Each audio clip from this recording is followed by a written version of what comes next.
Hi అందరికీ ఎలా ఉన్నారు? Welcome to my channel. ఈరోజు మనం బగారా రైస్ చేస్తున్నాము. రెసిపీ చూసేద్దామా? ఫస్ట్ మనము 1/2 గ్లాస్ బియ్యం తీసుకొని ఒక హాఫ్ అన్ అవర్ ముందు నానబెట్టుకోవాలి.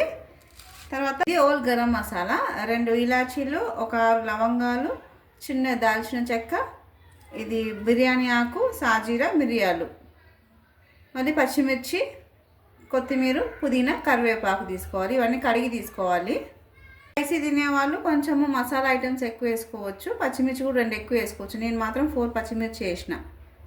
కొంచెం అల్లం వెల్లుల్లి పేస్ట్, రుచికి తగ్గంత ఉప్పు తీసుకోవాలి. ఫస్ట్ యాజ్ యూజువల్ గ్యాస్ వెలిగించుకొని బాగా పెట్టుకోవాలి. ఇది ఏంటంటే నేను రైస్ కుక్కర్లో చేస్తున్నా, బగారా రైస్. ఈజీ మెథడ్ అండి, సింపుల్. ఒక 10 నిమిషాల్లో అయిపోతుంది మనకి. ఎక్కువ టైం ఏం తీసుకోదు. ఫస్ట్ కొంచెం నూనె పోసుకోవాలి. నూనె కాగిన తర్వాత గరం మసాలా ఇవి ఉన్నాయి కదా, మసాలాలు ఇవన్నీ వేసుకుందాము. నూనె కాగని ఆయిల్ హీట్ అయిన తర్వాత మసాలా మొత్తం వేసుకుందాము. కొంచెం వేగాల, ఇట్లా కొంచెం వేగితే పచ్చిమిర్చి వేసుకుందాం. వేసుకొని కలుపుకోవాలి. చూసి ఆయిల్ పైన పడుతుందండి. పచ్చిమిర్చి వేసిన తర్వాత చూసి వేసుకోవాలి. పచ్చిమిర్చి వేగిన తర్వాత కొత్తిమీర, పుదీనా, కరివేపాకు వేసుకోవాలి.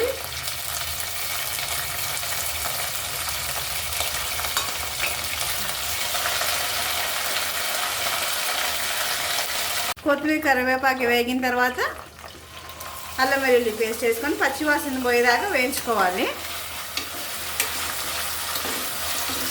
ఇట్లా మెయిన్ ఏంటంటే అల్లం వెల్లుల్లి అప్పటిదప్పట్లో నూరి వేసుకోవాలి. బాగుంటుంది టేస్ట్ అంటే మంచిగా అనిపిస్తుంది అట్లా అప్పటిదప్పటి నూరి వేసుకుంటే. పచ్చివాసన అల్లం వెల్లుల్లి పచ్చివాసన పోయిన తర్వాత రైస్ వేసుకోవాలి.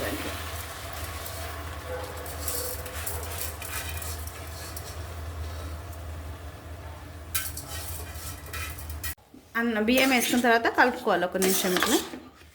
అంటే బియ్యానికి మొత్తం ఆయిల్ అంతా అప్లై అయితే అన్నం పొడి పొడిగా వస్తుంది, అతుక్కోకుండా. తినడానికి కూడా మంచిగా ఉంటుంది మనకి. ఇట్లా కలుపుకొని దీంట్లోనే ఇప్పుడు ఈ గ్లాస్ తోటి నేను 1/2 బియ్యం తీసుకున్నా. దీంతో 3 గ్లాసుల నీళ్ళు పోయాలి.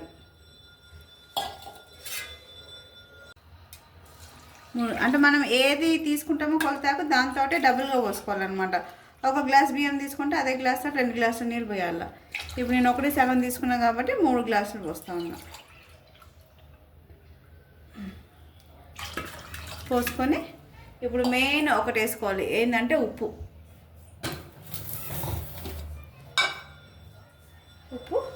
రుచికి తగినంత వేసుకోవాలి. మనం ఎంత తింటామో దాన్ని బట్టి వేసుకోవాలి. కొంతమంది ఎక్కువ తింటారు, కొంతమంది తక్కువ తింటారు. అట్లా రుచి చూసి వేసుకోవాలి. వేసుకొని ఒకసారి కలిపేసుకోవాలి బాగా.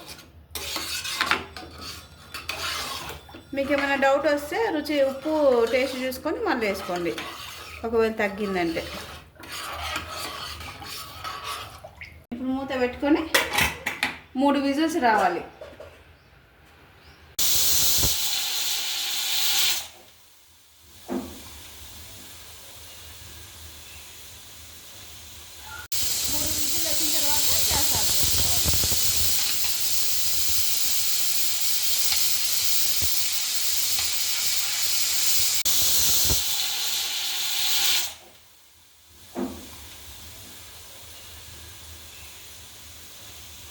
ప్రెషర్ అంతా పోయిన తర్వాత కుక్కర్ది మూత తీసుకొని చూసుకుంటే వేడి వేడి బగారా రైస్ రెడీ.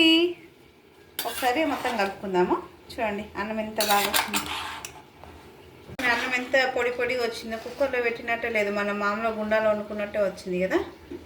చూడండి అంతేనండి, మనకు వేడి వేడి బగారా అన్నము రెడీ అయిపోయింది. ఇది ఏంటంటే మనకి తొందరగా అయిపోతుంది, ప్రాసెస్ ఎక్కువ టైం ఏం తీసుకోదన్నమాట. అంతే అండి. ఈ వీడియో నచ్చితే లైక్ చేయండి, షేర్ చేయండి, సబ్స్క్రైబ్ చేసుకోండి, బెల్ ఐకాన్ గట్టిగా కొట్టేసేయండి. మళ్ళీ ఇంకొక వీడియోలో కలుద్దామా? టాటా, సెలవు.